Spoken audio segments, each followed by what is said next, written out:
नमस्कार प्रिय छात्रों, आप सभी का स्वागत है एक बार फिर से आपके अपने YouTube channel study channel MP पे। और छात्रों, आज मैं इस वीडियो में आपको अर्धवार्षिक परीक्षा 2021-22 विषय विज्ञान कक्षा 10th कक्षा 10वीं का जो पेपर की दृष्टि से अति महत्वपूर्ण क्वेश्चन है। अति महत्वपूर्ण क्वेश्चन मान लीजिए, समझ लीजिए, यह आपके अर्धवार्षिक पेपर के दृष्टि से ही नहीं, आपकी वार्षिक पेपर की दृष्टि से भी बनाया गया है।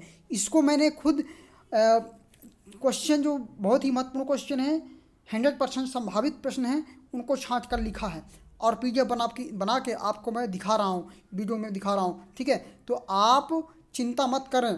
यह सभी ज़िले का, देखिए जो पेपर है अर्धवार्षिक पेपर का, तो जिला वाइज आया है। ठीक है, हर ज़िले में कुछ अलग अलग पेपर आया है, इसलिए कुछ क्वेश्चन नहीं फंसे होंगे कुछ बच्चों के ज़िले में, क्योंकि आप अलग अलग से ज़िला से हैं, इसलिए जो पिछला मैंने पेपर बताया था, ठीक है, तो यदि ना फंसा होगा तो उसमें कोई वो नहीं है, क्योंकि इस बार जो है हट के आया, पिछले वर्षों से हट कर आया है।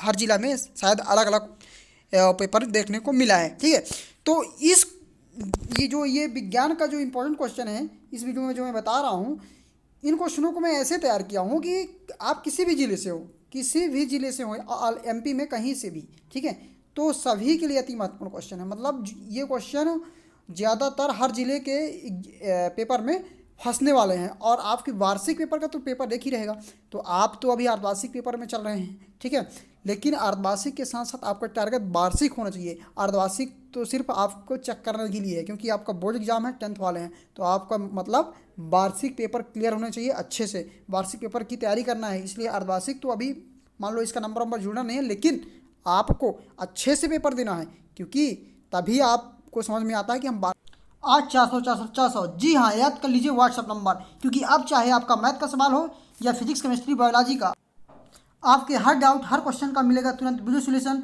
वो भी आपके सीधे व्हाट्सअप नंबर पर। बस अपने फ़ोन पे डाउटनेट का 8 400 400 400 व्हाट्सअप नंबर सेव कर लीजिए और चैट ओपन कीजिए। जो भी आपका डाउट है वो सवाल का फोटो खींचनी है, उसे क्राफ्ट करनी है और 5 सेकंड में उसका आपको वीडियो सोल्यूशन मिल जाएगा। क्लास 6 से 12 IIT JEE net CBSE board और सभी स्टेट के बच्चों के लिए। तो देर किस बात की, अभी जाइए और 8 400 400 400 पर अपना सवाल व्हाट्सअप कीजिए और अपने सभी डाउट आउट कीजिए, लिंक डिस्क्रिप्शन में है। वार्षिक पेपर में कितना ला पाएंगे, कितना हम पानी में हैं, कितना मतलब स्कोर कर पा रहे हैं, ठीक है, तो ये सब के लिए अर्धवार्षिक पेपर भी महत्वपूर्ण है। इसलिए आप इन सभी क्वेश्चनों को देखें, और ये सभी क्वेश्चन आपके ऑल MP में, पूरे MP के लिए, यानी वार्षिक पेपर और वार्षिक पेपर दोनों के लिए अति महत्वपूर्ण क्वेश्चन छाट कर बनाया गया है। ठीक है, तो ये ऐसे क्वेश्चन हैं जो कि ज़्यादातर बहुत ही महत्वपूर्ण क्वेश्चन होते हैं, जो ज़्यादातर एग्जाम में हर वर्ष पूछे जाते हैं। ठीक है, तो ऐसे क्वेश्चनों को मैंने छांट के लिखा है। तो यहाँ पर देखिए, पहला क्वेश्चन है, पूर्णांक 80 का रहेगा, आपको पता होगा, और ये ऐसे क्वेश्चन हैं जो 3 से 4 नंबर वाले हैं, 3 से 4 नंबर वाले क्वेश्चन हैं। ठीक है, और इन्हीं से ज़्यादा नंबर आपको मिलते हैं। और ऑब्जेक्टिव टाइप भी बता दूंगा, उसमें कोई दिक्कत नहीं है, समय 3 घंटा रहेगा, 100% आने की संभावना रहेगी। महत्वपूर्ण क्वेश्चन, ऊष्माक्षेपी रासायनिक अपक्रिया को परिभाषित कीजिए, अति महत्वपूर्ण क्वेश्चन है, मान लीजिए। और यदि इन क्वेश्चनों को यदि आप तैयार नहीं किया ना, इनका आंसर तैयार नहीं किया, तो आप पछताएंगे। मैं बोल रहा हूँ, अभी भी अर्धवार्षिक में भी और वार्षिक में भी आप पछताएंगे। आप कमेंट अभी चाहे ना कीजिएगा, पेपर होने के बाद आप कमेंट करके बताइएगा। इसमें से यदि क्वेश्चन नहीं फंसे ना, ज़्यादातर इसमें से क्वेश्चन यदि नहीं फंसे ना, तो अब क्या बताऊँ, आप मेरे जो चैनल है उसको अनसब्सक्राइब कर दीजिएगा। ठीक है, तो यहाँ पर देखिए, ऊष्माक्षेपी रासायनिक अपक्रिया को परिभाषित कीजिए, बहुत ही महत्वपूर्ण। प्रबल एवं दुर्बल विद्युत अपघट्टों में अंतर लिखिए।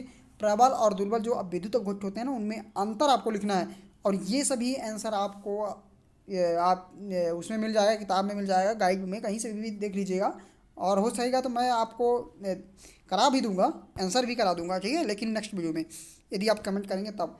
और धातु के मध्य अंतर लिखिए, कोई 4 या 5 नंबर का, तो 4 या 5 अंतर आपको लिख देना है। धातु और धातु में अंतर बहुत ही सरल है, और मैंने बताया भी था पहले भी। अगला क्वेश्चन है कि अपमार्जक एवं साबुन में अंतर लिखिए, कोई 3, ये 3 नंबर का, ये 4 नंबर का पूछ जाएगा, तो 3 4 अंतर लिखना पड़ा। अपमार्जक और साबुन में अंतर ध्यान दीजिएगा अच्छे से, ठीक है। इसके साथ यहाँ पर ये क्वेश्चन है, जैसे देखिए यहाँ पर उसमें कट गया था तो उस पेज में, तो इसमें मैंने जोड़ा, ये देखिए, ऑक्सी तथा अनाक्सी श्वसन में अंतर लिखिए, कोई 4। ये जितने भी अंतर है ना, सभी अंतर तैयार कर लीजिए, ध्यान रखिएगा, सभी अंतर। आपके पास अभी टाइम है, ठीक है, क्योंकि इनमें से ही पूछा जाएगा, मैं बता रहा हूँ। इसके बाद रक्त एवं लसिका में अंतर, बहुत ही मतलब महत्वपूर्ण अंतर है। लसिका धमनी में, धमनी और शिरा में अंतर, रक्त और लसिका है और धमनी और शिरा में अंतर, बहुत ही महत्वपूर्ण क्वेश्चन है, मान लीजिएगा। और इसके बाद नेक्स्ट पेज में देखिए, ये यहाँ पर ये क्वेश्चन है, मनुष्य के उत्सर्जन तंत्र यानी पाचन तंत्र का नामांकित चित्र बनाइए। यानी पाचन की क्रिया किस प्रकार से होती है, आपके बुक में दिया हुआ चित्र, उसको सीख लीजिएगा। पाठ में भी, आपके बायोलॉजी पार्ट में क्वेश्चन है कि मनुष्य के उत्सर्जन तंत्र का नामांकित चित्र 1 से 2 बार प्रैक्टिस कीजिएगा, ठीक है। तंत्रिका कोशिका का नामांकित चित्र बनाइए, ये भी चित्र बहुत ही महत्वपूर्ण है। प्रतिवर्ती क्रिया विधि को समझाइए, बहुत ही महत्वपूर्ण क्वेश्चन है, अति महत्वपूर्ण। इसी के साथ पुष्प के मादा जनन अंग का चित्र बनाकर वर्णन कीजिए। गुणसूत्र क्या है, यूकैरियोटिक गुणसूत्र की संरचना का नामांकित चित्र बनाइए। और एक क्वेश्चन यहाँ से ऐसा भी पूछ जाता है कि यूकैरियोटिक और प्रोकैरियोटिक में अंतर, यूकैरियोटिक और प्रोकैरियोटिक में अंतर, कोई 5 अंतर 5 नंबर का, ठीक है। इसको भी तैयार कर लीजिएगा।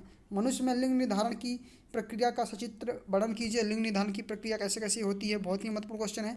और एक और क्वेश्चन है, परावर्तन के नियम, परावर्तन किसे कहते हैं और परावर्तन के नियम, 2 नियम है ना, उनको लिखना है।